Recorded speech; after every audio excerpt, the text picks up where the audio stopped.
Olá, tudo bem? Aqui é o Pastor Tiago. Vamos para mais um ensinamento da Palavra de Deus. E hoje eu gostaria de falar sobre obediência. Obediência, ato, o efeito de obedecer, estar sujeito, estar em atitude de acatar aquilo que é pedido, aquilo que é esperado. Todo homem precisa ser obediente a algo. E o problema não é só não obedecer a Deus.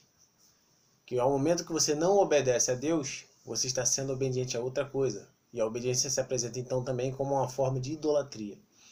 Então nós devemos obedecer a Deus, sabemos disso. Todos nós conhecemos bem o texto de 1 Samuel 15:22, em que o profeta fala: obedecer é melhor que sacrificar. E dentro desse assunto, eu escolhi um texto no Evangelho de Mateus, em que todo o capítulo seria possível de extrair inúmeras formas de obediência.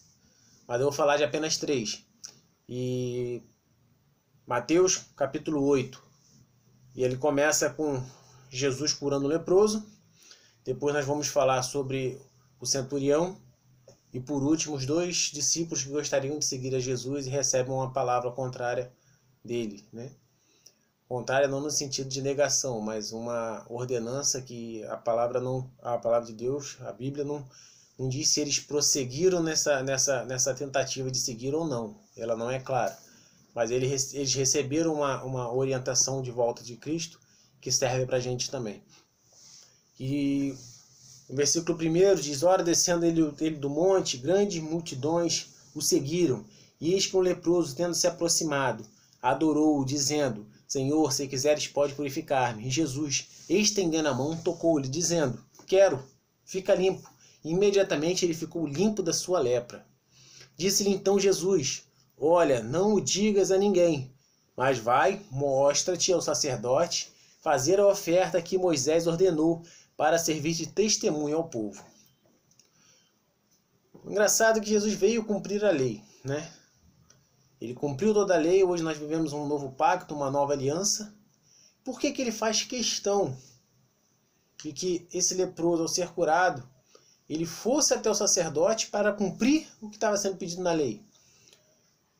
A lei ainda não havia sido cumprida completamente, porque ele ainda não tinha morrido na cruz. Mas além disso, esse é o primeiro ponto de obediência que eu gostaria de falar, que é a obediência religiosa. O que acontece?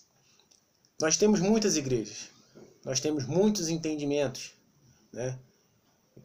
Torço e quero acreditar que todas elas têm uma base, um fundamento, que é Cristo, que veio em carne, ressuscitou e nos curou, nos libertou do nosso pecado para nos levar de volta ao Pai. Mas crendo que essa é a verdade, onde todas pregam e creem nisso, né? Há várias doutrinas, há várias formas de se professar a fé. E se você escolhe um lugar para estar, se você escolhe, aqui é onde eu vou adorar o meu Deus, é essa igreja, com esses irmãos. Igrejas, quando eu digo, é o templo, a denominação, irmãos, entendeu? Porque todos nós somos igreja. Se você escolhe aquele lugar, você tem a obrigação de ser obediente. Deus zela pela obediência. Se, por exemplo, o seu pastor tem por doutrina na sua igreja a mulher usar saia até os pés, de forma contínua, não só nos cultos. E se a mulher chega em casa, ou vai andar, resolver qualquer outra coisa, e ela não usa a saia, ela está errando. Porque ela se colocou sujeita àquela doutrina. Então ela não respeita a obediência que se espera dela dentro daquela doutrina.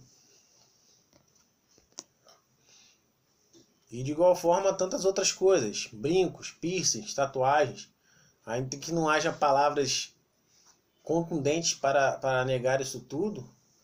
Há uma passagem da Bíblia que diga: você não pode fazer tatuagem. Algumas pessoas interpretam a passagem de Deuteronômio dizendo que não marcarei seu corpo pelos mortos. Mas isso está falando de sacrifício de adoração, de automutilação e dentre outras coisas, né? E nesse mesmo capítulo você vai ver outras coisas que os crentes praticam e não condenam. Mas eu não estou aqui para julgar a doutrina de ninguém. Estou aqui para informar. Se você está no lugar em que você tem uma doutrina a ser seguida, você deve ser obediente a ela. Senão você está errando. E para não ficar em minhas palavras, Vamos ler na Bíblia também. Hebreus 13, 17. Que diz assim: obedecei-vos vossos guias e sede submissos para com eles, pois velam por vossa alma, como quem deve prestar contas, para que façam isto com alegria e não gemendo, porque isto não aproveita a vós outros. Obedecer aos vossos guias, e guias aqui, ele está se referindo aos pastores, à liderança da igreja, aqueles que ditam as regras, aqueles que pedem e buscam que você melhore. A palavra diz como quem deve prestar conta. Cada um vai prestar conta de si, irmão. Aqui é apenas uma comparação. Eles estão cuidando de você como se eles dependessem da sua salvação para ser salvo. Mas é que tudo que eles têm é zelo para que você ande no caminho certo. Então, você deve honrar a sua liderança religiosa, onde quer que você esteja. Aqui nós estamos no canal do Mevan, mas eu não tenho certeza que não falo só a Mevan. Deve ter muitas pessoas que acompanham as aulas. Então, fica esse recado, meu irmão. Seja obediente onde Deus te colocou. Seja obediente. 1 Tessalonicenses 5, de 12 a 13.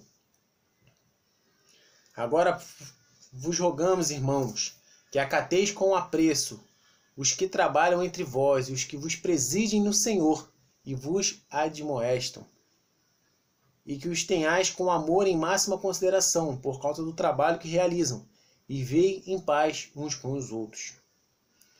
Mais uma vez, aqueles que vos presidem diante do Senhor, você tem a obrigação, irmão, de honrar a sua liderança, de acatar o que eles falam. Se você não concorda, você tem total liberdade de pedir a bênção, se retirar da igreja e procurar um outro lugar que caminhe no mesmo entendimento que você. Mas uma vez debaixo desse entendimento, onde você é cuidado, onde você é tratado, você deve ser obediente. E o segundo ponto, meus irmãos, é a obediência às autoridades terrenas. Lá em Mateus 8, vamos sobre a passagem do centurião, os versículos 8 e 9.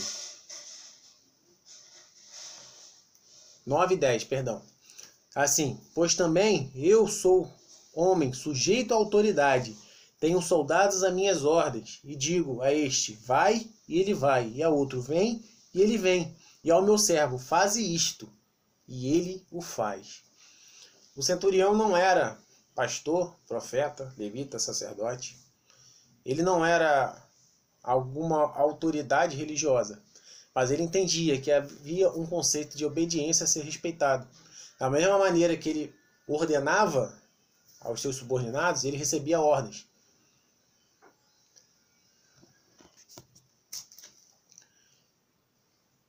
E o versículo 10 diz: ouvindo isto, admirou-se Jesus e disse aos que o seguiam, em verdade vos afirmo que nem mesmo Israel achei fé como esta.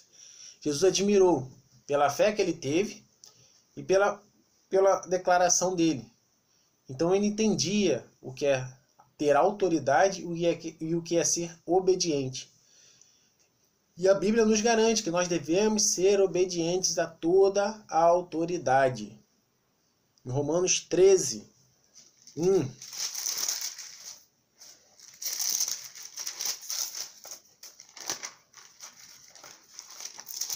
Romanos 13, assim, todo homem esteja sujeito às autoridades superiores, porque não há autoridade que não proceda de Deus. E as autoridades que existem foram por ele instituídas. Então, sejam liderança de igreja, que a gente já falou, seja o seu patrão, seja os governantes da sua cidade, do seu estado, do seu país. Todos foram constituídos, instituídos por Deus. Se eles estão lá, é porque Deus permitiu e tem um plano para isso tudo.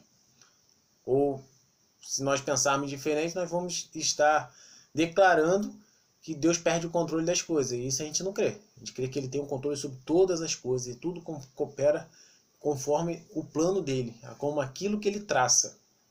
Amém? 1 Pedro 2,18.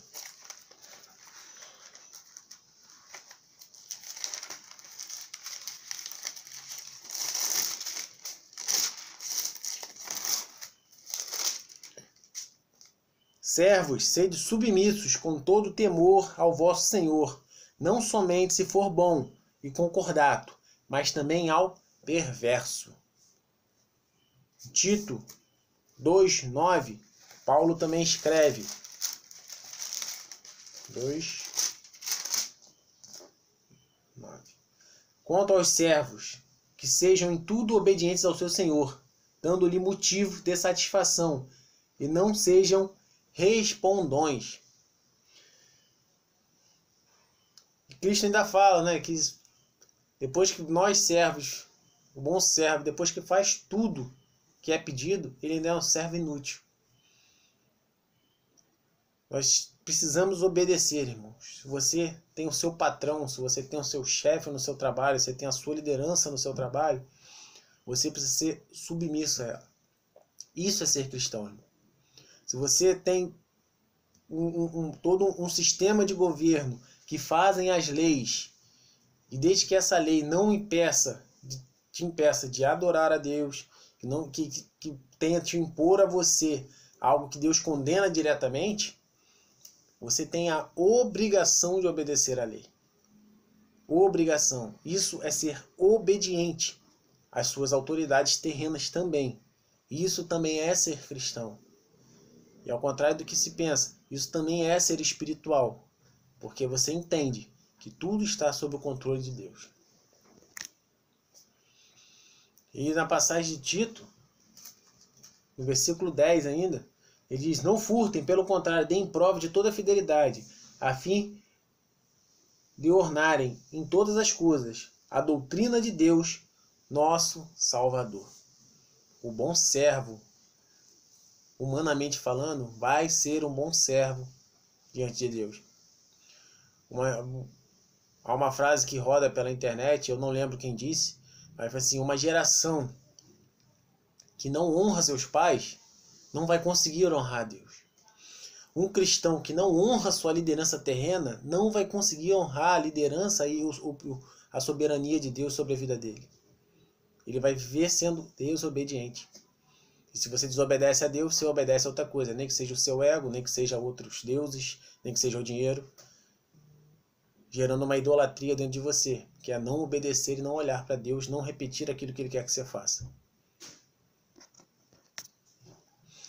E terceiro ponto, meus irmãos, dentro desse capítulo de Mateus 8, é a obediência direta a Deus, realmente estar disposto, estar em prontidão para ser obediente às ordens dele. E eu vou citar os versículos de 18 a 22 no capítulo de Mateus 8. Vendo Jesus muita gente ao seu redor, ordenou que passassem para outra margem. Então, aproximando-se dele um escriba, disse: Mestre, seguir-te-ei para onde quer que fores. Mas Jesus lhe respondeu: As raposas têm seus covis, e as aves do céu ninhos, mas o Filho do Homem não tem onde reclinar a cabeça. E o outro dos discípulos lhe disse: Senhor, permite-me ir primeiro sepultar meu pai. Replicou-lhe, porém, Jesus: Segue-me, e deixa aos mortos o sepultar os seus próprios mortos.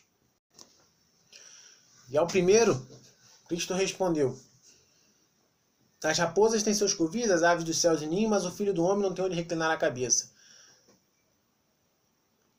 Jesus, em outras palavras, diz para ele assim: cara, você está disposto a me seguir agora, mas a partir daqui os momentos serão talvez difíceis, as provações.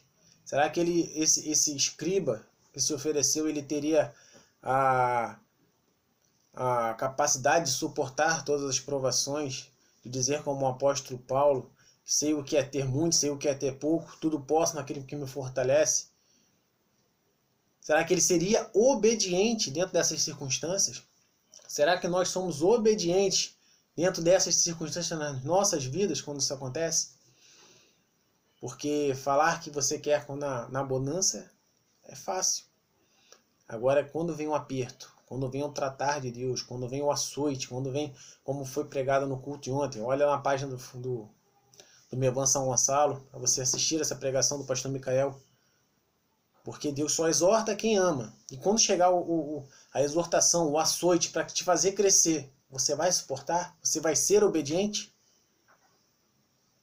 E ao outro, ele diz, que faz um pedido a ele: deixa eu sepultar meu pai. Jesus fala: deixa que os mortos sepultem seus mortos. Você está disposto a largar tudo, a ser obediente? Porque aquele que ama mais a seu pai, a sua mãe, mais os seus amigos, mais os seus filhos, do que a ele, não é digno dele. Não é. Devemos amar a nossa família. Mas devemos amá-lo primeiro. Primeiro amar a Deus. Depois amar os outros. Com toda a nossa força, todo o nosso entendimento. Você está disposto a ser obediente com Deus? Te pedir algo que confronte suas concepções familiares? Ou até mesmo suas concepções de fé? Ou quando ele te pedir algo louco, como ele pedia aos profetas? Ou quando ele confrontar aquilo que você julga que é certo, como você, no seu pensamento humano, no seu raciocínio humano, achou que conseguiu colocar Deus dentro do quadrado, e quando ele te jogar para fora desse quadrado, você vai conseguir ser obediente?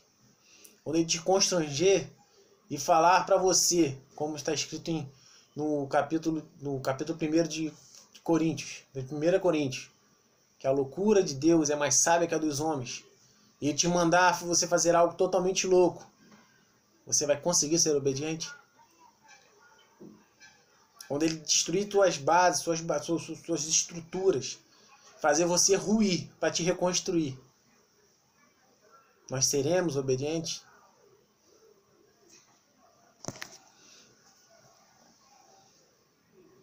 E não adianta falar, não adianta nós falarmos, irmão, porque eu falo a vocês e falo a mim também. Não adianta nós falarmos que é difícil, porque Cristo veio em carne, sujeito às mesmas paixões, passou tudo, passou frio, fome, suava, sentia o calor do sol no rosto dele. E ele conseguiu. E não fez a vontade dele. Em João, no Evangelho de João, capítulo 5, versículo 30. Jesus disse: eu não posso fazer de mim mesmo, na forma porque ouço, julgo. O meu juízo é justo, porque não procuro a minha própria vontade, e sim a daquele que me enviou. Quando você abre mão da sua vontade e faz a vontade dele, você está sendo obediente. Jesus fez isso. Filipenses 2,8, Paulo escreve em tamanha maestria. Filipenses 2,8, um versículo muito conhecido. Vamos a partir do 5. Tendo em vós o mesmo sentimento que houve também em Cristo Jesus, pois ele, subsistindo em forma de Deus, verdadeiro Deus que era, verdadeiro homem, não julgou como usurpação ser igual a Deus. Antes, a si mesmo se esvaziou, assumindo a forma de servo, tornando-se em semelhança de homens e reconhecido em figura humana. A si mesmo se humilhou, tornando-se obediente, até a morte, e morte de cruz. Pelo que também Deus o exaltou sobre toda maneira e lhe deu o nome acima de todo nome, para que ao nome de Jesus se dobre todo o joelho nos céus, na terra, debaixo da terra, e toda língua confesse que Jesus Cristo é o Senhor, para a glória de Deus Pai. Para a glória de Deus Pai.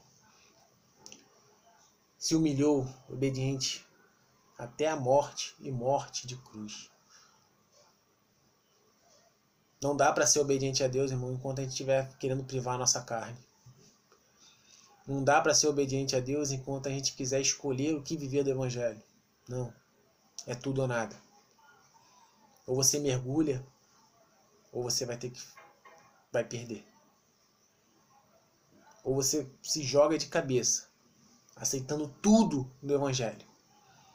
Os açoites que alegravam os apóstolos, que se sentiam honrados por ser açoitados em nome de Cristo.